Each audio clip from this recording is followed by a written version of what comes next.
Commercial GCs, this is literally every single report you could possibly need to manage billing process in association with change orders to improve cash flow.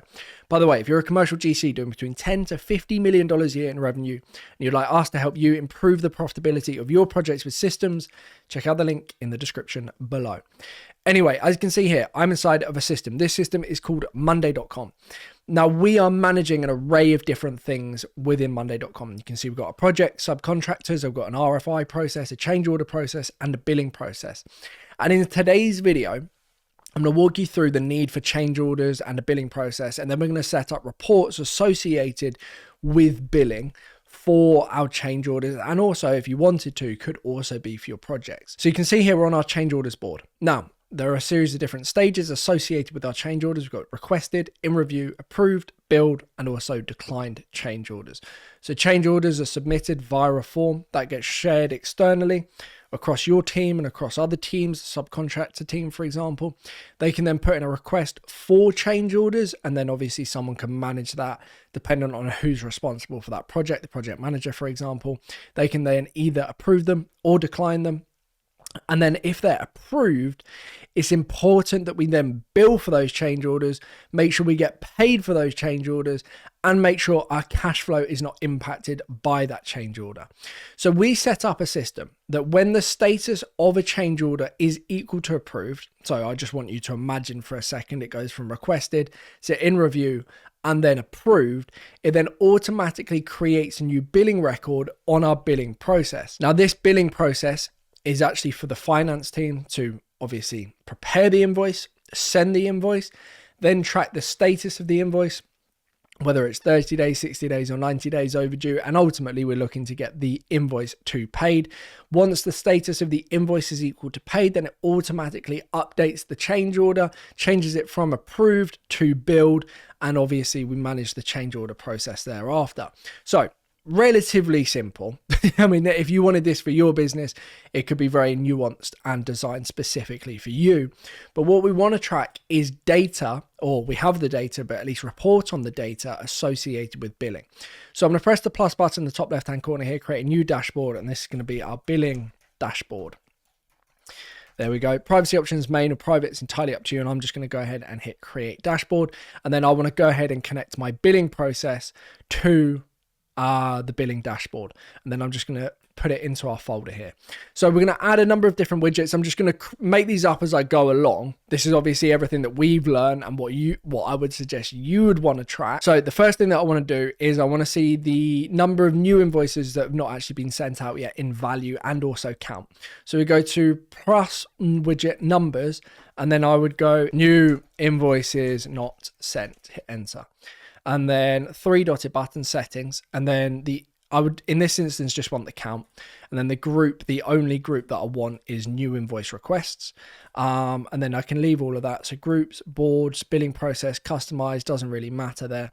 So I can see at the moment we've got 0 invoices that are new that have not been sent. If I now add a new invoice that's not been sent yet, that will then update to 1.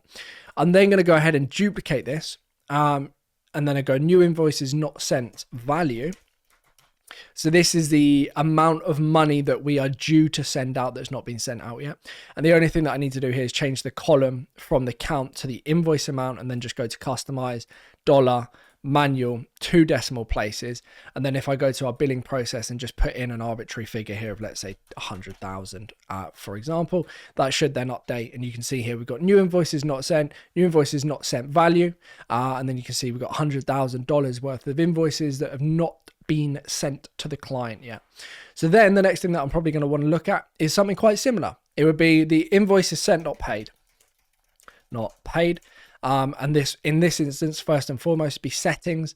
And then the group that I'd want is, I would untick new invoice requests and also paid invoices.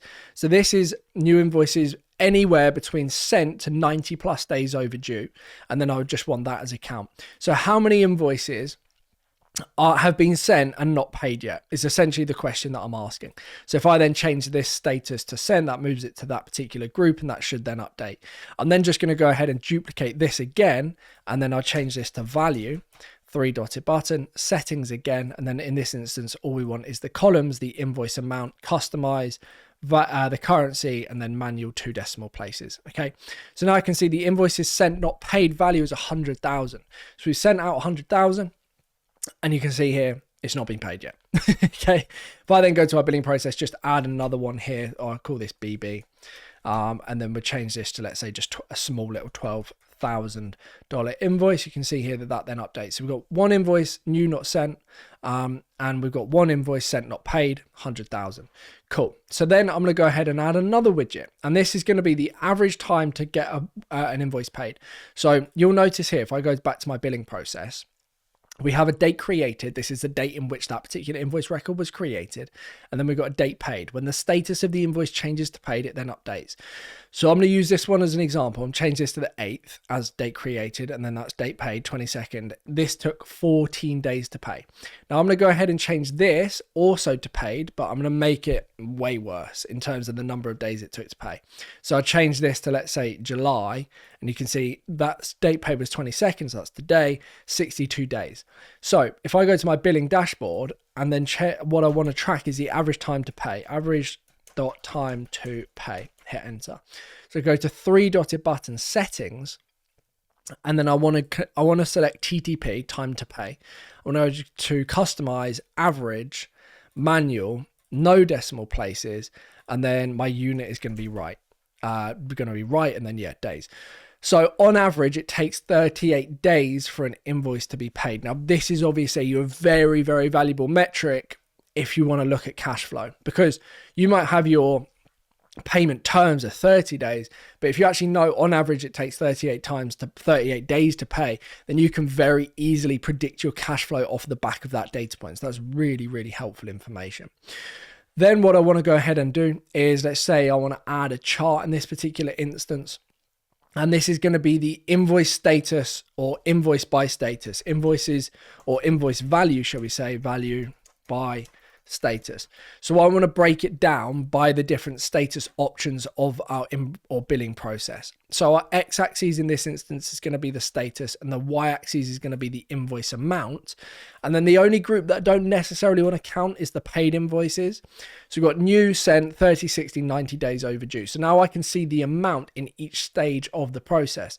So if I change this to 30 days, I change this to 90 days, you can see we've got 100,000. I changed this to 150. 1.5 million. Fine. 90 days overdue, $1.5 million. You would want to be able to see that. So now you can see we've got $12,000 in 30 days overdue, 100,000 that's sent, and then we've got $1.5 million that is 90 days overdue. So again, you can see this at a glance and then begin to chase down this information, or at least chase and find out what is going on. Why is that not being paid yet? So that brings me on to another data point that might just be convenient to track. We could go ahead and add another numbers widget and just sit this up the top here, and then we could say 90 plus days overdue amount. So this would be the amount of money that's just sat in the status of 90 days overdue. So I can quickly glance at this every morning and go, oh, still not paid yet, or get way more angry than that if you wanted to. So we go to customize dollar, manual, 2 decimal places. Then the only group we want here is the 90 days overdue. So I would quickly log into my system every morning. I see that bill has still not been paid. And then one morning you'll wake up, hopefully, and find that the status has been updated to paid, and then that is consequently being cleared from that amount here. At least it should then update and move to the group, which it has done. So the 90 days overdue amount is now 0. So that's quite a helpful indicator, or at least to find out what's going on. If I now go back to my billing process, there's a few other data points that I'm going to want to track here. I want to track the average time to pay by project, and also average time to pay by project manager as well. So you might find that there's a particular project that's particularly slow to get paid for, or you might find that there's a particular project manager that is very bad at getting stuff paid as well. Maybe they don't have a particularly good relationship with the person, the client, or whatever, or they're just bad at admin, for example. I don't know. It could be any of those things. So add widget, we're going to go to chart. We're going to create a new chart, and this is average time to pay by project. So we'll go 3 dotted button, settings, and then the chart type is going to be a stacked bar graph. Our x-axis is going to be, no, actually just be a normal bar graph, I believe. X-axis is going to be the project, and then our y-axis is going to be our TTP, and then we're going to look at an average. And then the only one that we really want to include in this particular instance is our paid invoices. Okay, so the average amount of time, average time to pay by project. See, on average, project number 1 takes 14 days to pay. If I then connect this one with, is that project number 1? I'm going to assume that all project, oh, that's project number 2. Nice. Okay. So if I then change this status to paid, you can see that was created on the 22nd of July. That's 62 days. Obviously, we've been messing around with the data, so it looks a bit funny. But I can then see project number 2 is taking on average 62 days to pay, whereas project number 1's taken 14 days to pay as an average across all of the billing that we sent over to them. So then you can have a conversation, find out what's going on with the project. This is obviously really important information, again, to manage cash flow, because if cash flow is different by project, you need to be aware of that. You can then go ahead and add another widget. So I'm just going to add another chart. And in this instance, it's going to be average time to pay by project manager, average time to pay by project manager. There we go. So now 3 dotted button, settings. X-axis in this particular instance is going to be the project manager, which is pulled over from the change orders board. I believe we do have this. Let me just double check on the billing process. Yeah, we do have the PM. So if I just go to dashboard settings, our X-axis should be the PM. There we go. And then our Y-axis is going to be the TTP. Then I want an average of that, customized, don't really need anything else. So I can see now, which is again really interesting, on average, it's taken me as a project manager 14 days for the projects that I managed to get paid, and then 62 days for the projects that Alex manages to get paid. Now, obviously, as you expand on that data, because obviously this is literally just mirroring over from the basic setup that we have at the moment, but if you've got many different projects, many different billing requests or invoices to process, that would all then begin to track, and you'd be able to see, maybe Alex is a bit slower at managing things. Like, why is it taking on average more time for Alex to get his invoices paid than it is taking Nick, for example? So you can track that information very, very easily here. Again, very, very helpful. So that's average time to pay. Yeah, that's very helpful. What I also want to look at is the outstanding balance by project, and also the outstanding balance by project manager. So I would go to add widget and then chart again. And I just want to think about how I want to do this. So this is going to be outstanding balance by project. Outstanding balance by, or outstanding invoices. Let's keep it simple. Invoices by project. Hit enter. So go to 3 dotted button, settings, and then chart type. The x-axis is going to be it's going to be a stacked bar graph. Because the reason I want to stack it is I want to see the different groupings by project as well. So the x-axis is going to be the project, the stacked by is going to be the status, and then the y-axis is going to be the invoice amount.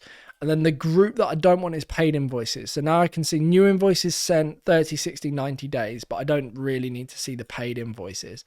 So now I can see outstanding invoices by project. And then if I go to my billing process, and let's just, again, mess around with the data a little bit here. I'm going to change that to 60 days. They'll move to the different respective groups. You can see now that we've got, oh dear, project 1, 30 days overdue. $1.5 million. $100,000 bill sent to project number 1. And then for project number 2, we can see that we've only got $12,000 that is pending payment. If I then update this to, let's add another 0 on here just to make it slightly more interesting. If only it was that easy. You can then easily see all of the outstanding invoices by project. Now we can also do exactly the same here, but instead of project, be by project manager. So we would have outstanding invoices by project manager, invoices by project manager. Again, very helpful, because if you find that there's one project manager across all of their different projects that seems to have a way more money outstanding than everyone else, again, that's something you're obviously going to want to track. So this is going to be a stat bar graph. Our x-axis in this particular instance is going to be our project. Our stack by is going to be our PM. Just search for that. There we go, PM. And then our y-axis is going to be the invoice amount. And then the group that we don't need is paid invoices. So then we've got new, sent, 30, 60, 90 days. Cool. So now I can see that there's, oh, actually, did I not stack this? Stacked by the, I don't want to stack it by the project manager. I want to stack it by the status. There we go. And then the x-axis needs to be the project manager. My bad, messed that one right up. So x-axis project manager, stacked by the status. The y-axis is the invoice amount. Grouping, the only group we don't want is the paid invoices. Cool. So now I can see, again, very identical information because we've not got multiple projects feeding into our billing process. But you can see the outstanding invoices by project manager. Myself, I have $1.6 million outstanding. Probably call for a conversation to find out what on earth is going on. Why is that amount of money outstanding and how can we quickly try and get that down? So that is, again, another very helpful data point. This is a dashboard that you can come to on a morning, find out exactly what's going on at a click of a button, be this button, I guess. And again, we can add more information as we so wish. There's more data that we can track if you want to track billing by client and client issues, not necessarily the project. If there are multiple clients that you're billing to a particular project, that can be tracked as well. But you can see here at a glance all of the information that you could possibly need. Again, this could be way more nuanced to you and your business. So if you are a commercial GC doing between $10 to $50 million a year in revenue, and you'd like us to help set up dashboards just like this, to help you see exactly what's going on and ultimately set up systems like this to increase the profitability of your projects, check out the link in the description below, book a call with me and we can have a chat. But hopefully this has given you a good insight into what's possible. I've kind of done this off the dome. I'm just trying to think if there's anything else that I would personally want to see. Not really at this stage. I'm guessing there's obviously going to be some details and some additional stuff, but hopefully this gives you an idea. Thank you ever so much for watching. Click the button below if you are a commercial GC doing between $10 to $50 million a year in revenue. Anyway, I'll see you soon. Goodbye.